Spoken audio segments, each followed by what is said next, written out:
Mountaineer fans, Mountaineer fans, Mountaineer fans. Boy, do I have a jewel for you today. This man, I call him Big Bro. You know him as David Duck Riley, one of the standout running backs during the 70s, went on to have a great career in the USFL.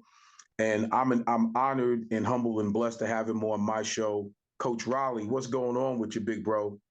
Little bruh, I'm very happy to be here with you, man. We've done some great things together, and it's a great opportunity to talk Mountaineer football. Hopefully, Absolutely. Absolutely. I got to start with the beginning. Now, you're from the great state of West Virginia. without a doubt, yes, from McDowell County. Yep. So playing ball in high school, take me back to the decision to even come to Morgantown. What was that like? Well, playing at Norfolk High School, we were very successful. If you check back and trace our history, we only lost, I think, in 3 years in high school, we only lost a total of 4 games. So my senior year, we went undefeated, and in basketball, we probably lost maybe 6 or 7 games my whole career. And we ended up winning the state championship my senior year in football and basketball. And official told me that he was going to go up and tell Bobby Bowden that he needed to come and recruit you. You know how that goes. I hadn't really thought that much about playing at West Virginia U because I'm closer to Marshall University, and when the plane crashed, everybody felt like, hey, we need to go back and kind of build Marshall up, and everybody went back to Marshall to go to school except myself and Tommy Beasley, who went on and had a successful Super Bowl career with the Pittsburgh Steelers. He went to Virginia Tech, and I was the only one that went to West Virginia University to play football. And it was exciting. Coach Bowden came in, convinced mom, didn't convince me, convinced mom that West Virginia University was the place to be. And she said, hey, you're going to WVU. And Wow. Coach Bowden, that's Southern charm, man. Wow. Wow.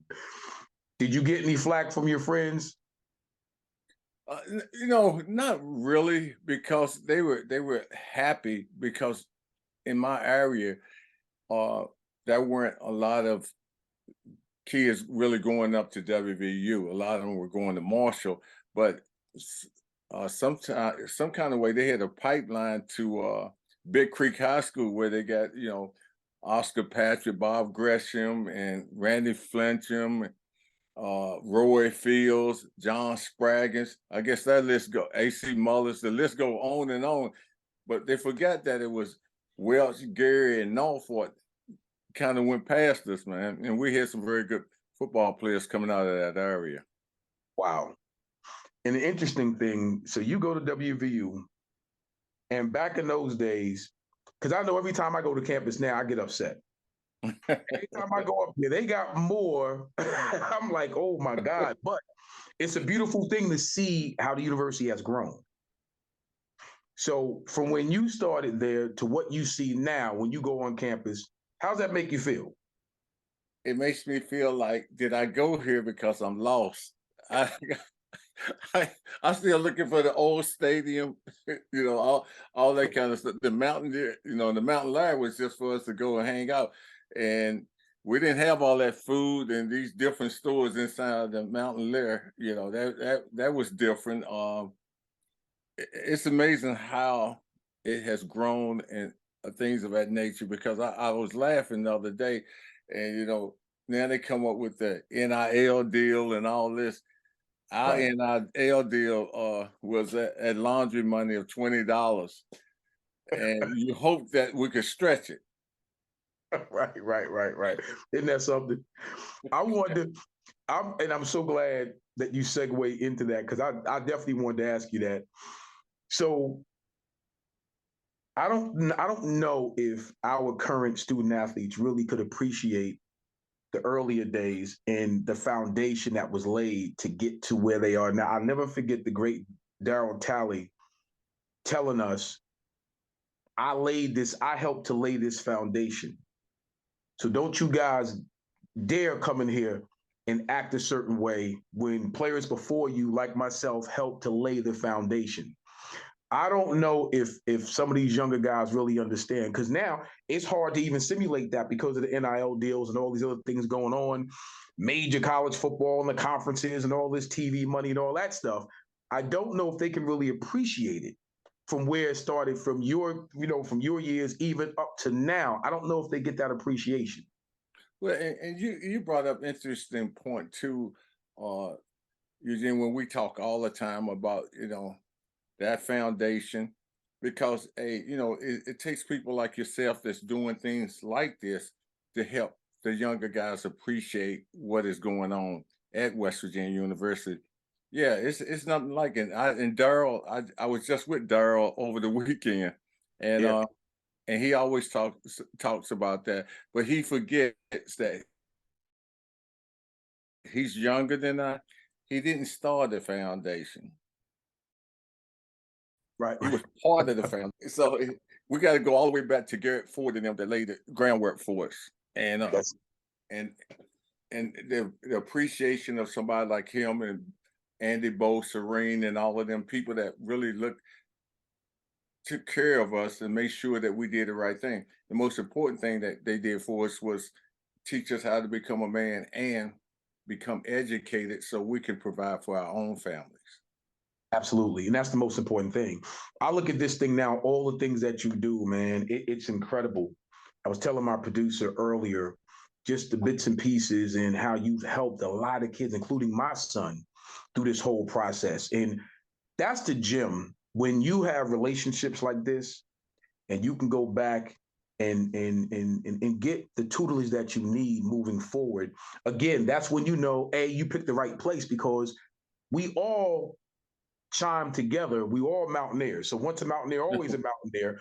And you can call it doesn't matter that you didn't play in the same decade, whatever. That doesn't matter. The point is, we all wore the uniform. Hey, look, like you said, it's like being in the mafia. You can't get out. It's a beautiful thing, because you Right. understand, you really do understand. Like, I am so humbled to have you on my show. I called you yesterday. And it was so awesome because I was watching you and Mr. Bryan over there in the USFL in the end zone doing the shuffle, doing your thing. And you said, I knew nothing about that. But it was it was awesome, because I'm so proud to call you my big bro because of the kind of man and what you stand on and the principles and the morals that you stand on. These things are important. That's why having you on this show is cool, because I want the young people to understand this is not just about football and about sports. It truly is a conduit to moving one piece to the other piece, so you can understand your 4 or 5 years in college should set you up for the next 40 years, 50 years of your life, God willing. And Right. if you are blessed to meet a Duck Raleigh that really can help you navigate these things, again, it's truly a blessing. So, Well, without a doubt, it's a blessing, because the thing is, and you came after me, and you understood that we came to compete. The transfer portal was the furthest thing from our mind. And my thing is now is trying to help these young guys understand. You keep transferring somewhere along the line. It's got that degree, that education component has to be there, because you keep transferring.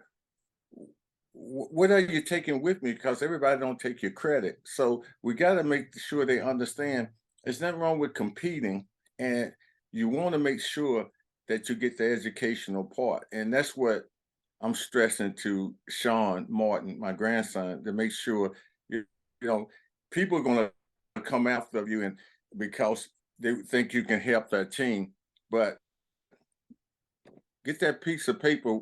You can always go after graduate school. And I'm not saying, hey, that's what you should do, but have that paper in hand, because we all know how long football lasts. Absolutely. And listen, that's a great point of reference. And I definitely want to talk to you about the transfer portal. And I know when you go out of what is it, the Glazers Hmm. clinics, right? Right. You get a chance to meet people and young kids and their parents all around the country. And I could imagine some of the questions they may ask. Does any of those questions forge on the line of how important academic is versus athletics? Well, right now, because what we do, and you've been part of the podcast that I do, that's why we do the athlete spotlight. Because if you're academically solid, we don't care how great of an athlete you are, you got to have the other component. You got to have the academic component to go along with the athletic.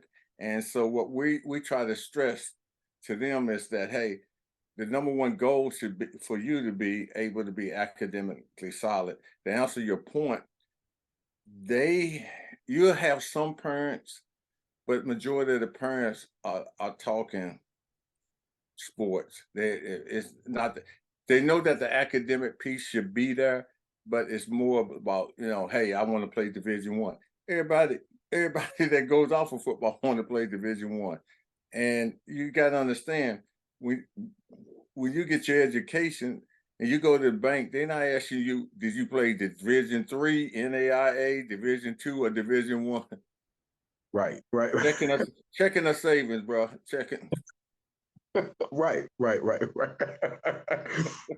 That's the most important piece, and that's what makes it to me crystal clear about I think why picking the right university in the first place is so paramount. But unfortunately, like my years at WVU, your years at WVU, we didn't have the transfer portal and all this stuff. So competition is so gravely important because that's a life skill that you learn through sports. Right.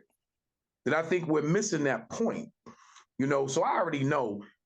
I know when you go out and do what you do, because I've seen you at work way back in the day when you was working the Philadelphia camp and my son was part of that whole deal. It was awesome.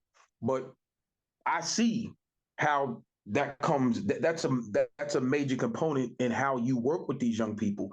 What surprises me is we don't have enough. I think our young people don't have enough confidence to understand when you pick a university and that's a commitment, you stay there and you compete because if you go someplace else, like you just said, coach, the grass is not always greener. No. That's the hard part. So when you get a chance to explain that, I wonder how many kids really listen to that part of it. Or they always say, that ain't going to be me. I know if I go someplace else, I'm going to start right away.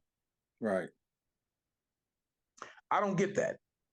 I don't get that. We have these conversations offline about the competition, like even at West Virginia right now. I think people get it twisted when they're looking at our recruiting base based Right. upon what, let's say, Alabama and Georgia and everybody else is doing. And I'm not sure if that's a fair assessment. So, so what do you think about that? It's not a fair assessment because they can offer a lot more than we can. And when I say a lot more, I'm not talking about as far as the educational component and stuff like that. I'm just saying that their alumni have deep, deep, deep, deep pockets. And right now, with the coal industry and some of the other hardships that have fallen on West Virginia, it's very difficult to come to an NIL, trying to give a kid an NIL deal with the money that some of the other schools can offer. And you got it. It's nothing wrong. I don't believe in the 5, 4, 3, 2, 1 stars. My thing is you can't measure a kid's heart. I agree. And sometimes you can take a young man, even like myself, and develop them into becoming a very good ball player. And we talk about it all the time. Prime is Darryl Talley. When Mm, he first came in, weighing 170, 165 pounds, whatever. And just think if Coach Neal and them didn't want to decided not to work with him. right. That's a good So point. it's a lot of variables to this. And my thing is we can't compare ourselves with them now, and they're trying to level the playing field, which is still gonna always be for us a little bit uneven, but we compete because we compete with heart and passion for the game. Right. I tell people this: if you go to Morgantown and you just get on campus or go to a game and visit, you know whether or not that's the right fit for you. And if it's the right fit for you, 9 times out of 10, it'll be more beneficial if you just stayed and just, you know, dug your heels in and did what you and do what you need to do. Because here's the thing: if you get developed at WVU and you think you're going to transfer, jump in the portal, go someplace else, again, there's no guarantees that you're going to play at this second stop. And I've seen that already. I've Yeah. seen kids unfortunately start at WVU, even all conference guys, and they go someplace else and they're not playing as much. Yes. Now you're kind of upset because you went thinking that the grass is green and that's going to be the best fit for you, and it may not be. So I think that's what I wanted to ask you. Jumping real quick into the professional level, and then I want to come back to college. But when you went into the USFL, what was your mindset going professional and playing at that level, and then knowing when I'm done with that, I'm going to really walk into regular society with something because I got my college degree. I know what it was like to graduate from school, and I'm already set in that, in that way. So how did that transition for you?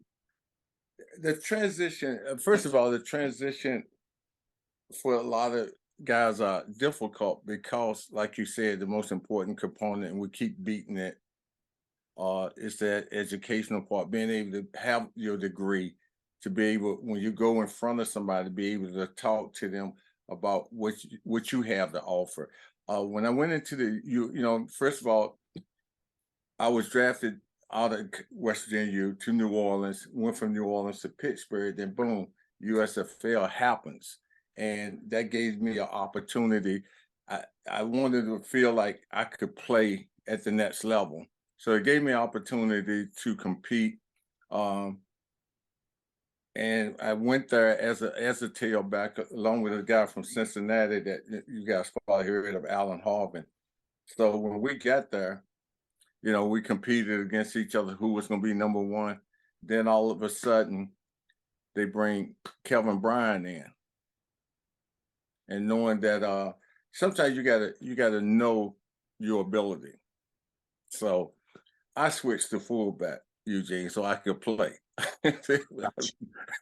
Mom didn't raise a dummy. Sometimes you gotta say, okay, hey, you know what? Maybe this guy is pretty good, but through it all and it folded and stuff, I was kind of disappointed that the league ended up folding, but Right. you also know when it's time. And it was time to kind of put degree and my degrees to work because I ended up getting a master's from West Virginia U too. So it was time to put it to work. And I always had a liking as far as dealing with young men, young ladies in sports. So kind of God just kind of steered my life and put me in position to help in New Jersey at least over 450 student athletes to go to school. And trust me, I would love to say every one of them got a Division I scholarship, but they didn't. You got academic money, which is to me is more important than anything. But Right. they had an opportunity because there's a school for everybody. It's you just got to decide if that's what you want. Right. Right. That's a good point because it's so hard again, and that's the reason. One of the reasons why I wanted to transition into the pro game and then come back to the college game. I'm glad that you segued back to that because a lot of times you sit and talk to these young people. I don't know if they really understand what's going on in front of them as far as I want to pick this school because they got the shiny helmets. Or I want to pick this school because I like the color. And I get it. I like the color of the uniforms, all that. I love Oregon. So I'm going to go there because they got 25 uniforms. Okay, I get it.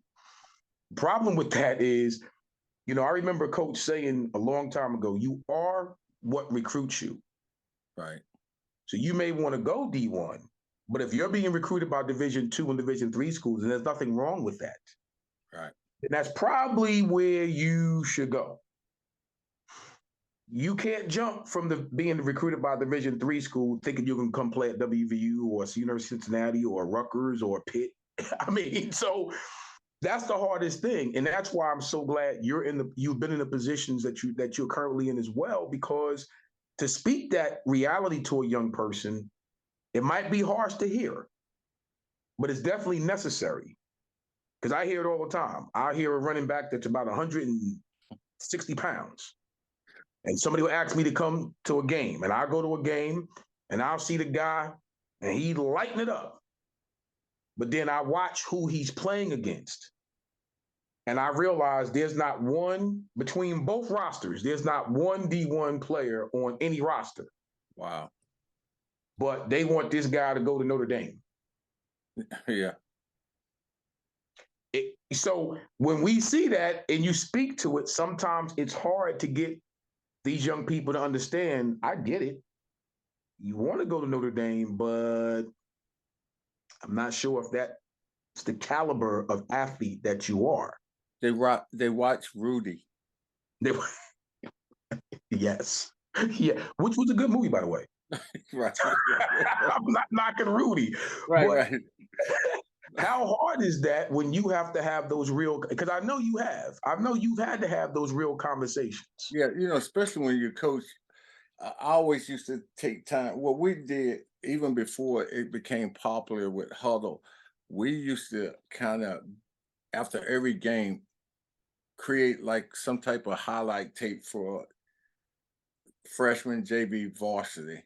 And so when coaches come in, say, hey, this is when he was a freshman. This is when he played a little bit of JV. And this is when he played varsity. So we want to show the progression of our student athletes. And that's before any of this took place. But to kind of answer your question, the thing is, when what we used to do, we'll bring them in. Okay, say that I'm the head coach and one of the other coaches were maybe the line coach. So we'll come in, bring the parents in over the summer and say, hey, this is what, if he wants to play on this level, this is what we see him doing. This is probably a camp that he needs to go to. Oh yeah, I've hit it where they walked out angry at me because at the time the kid hadn't developed enough to play even D2. I said, right now, this is where we see him. Oh, my son's a D1 coach. You just don't want to play him. I said, I understand how you feel. I said, so when you go back and you come back over the summer and he's working out, we can reevaluate this. But I said, at the present time, this is what we see for him. And I said, the most important thing, I said, prove me wrong. I want to be proved wrong. And sometimes you get a kid that doesn't develop until their senior year. Boom, all of a sudden he goes from 5'9" to 6'1" or 6'2". Oh yeah, Right. I was definitely wrong. But at that time when he's 5'9", I didn't see the development at all. Right. No, that makes sense though. That definitely does make sense. And I think also that's when you look at, again, your resume, it speaks for itself. So therefore it's a little bit easier coming from you when you say that they kind of get it. I kind of get the same situation when parents really don't look at it. Because again, of course, everybody wants their kid to play at the highest level. Oh yeah. I don't care what sport it is. My wife and I were just talking about that. And somebody didn't realize she played the Division III ball and then went to a Division One junior college to get to a 4-year school, and wound up turning down. I got her a contract in the WNBA, and we were just talking about this today. And somebody made kind of like took a shot at some of the recruits that she just signed. And it was interesting, not at the recruits, but just the fact that, well, you got these schools, Division III schools, they shouldn't have these signing things, or Division III schools. And it's kind of funny because she said, well, You I came shouldn't from you shouldn't have them. Division III school. So you're supposed to have the student athlete feel good about where they're going to school. Now, where she's at now, it's Division II, and they give full scholarships. Mhm. So I think when you get into those conversations, I think people really need to understand the levels that you're on. And that's the beautiful thing about, you get a chance to go around the country and talk to these, the vast student athletes from different parts of the country.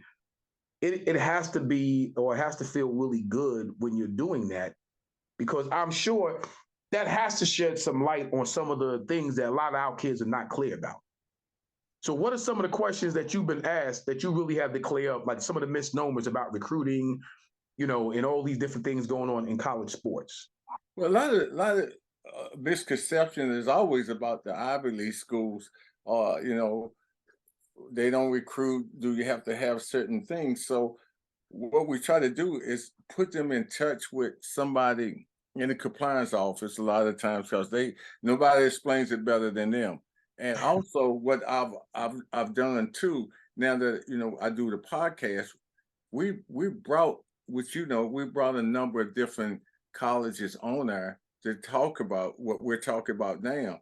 And now they're hearing it from not only you, and they're hearing it from myself. Now they're hearing it right strictly from the colleges, telling them why they're not being recruited, how to get recruited, and the number of steps that it takes. And a lot, like I said, a lot of the questions are about the Ivy League schools, and why are they not recruiting high school kids? And like I told them, with this transfer portal, Yeah. it makes it very difficult. I mean, it really, really is hurting the high school kids. I'm hoping that one day they decide to make it where you can only take X amount of transfer kids in the portal, and the other half should go to the high school kid.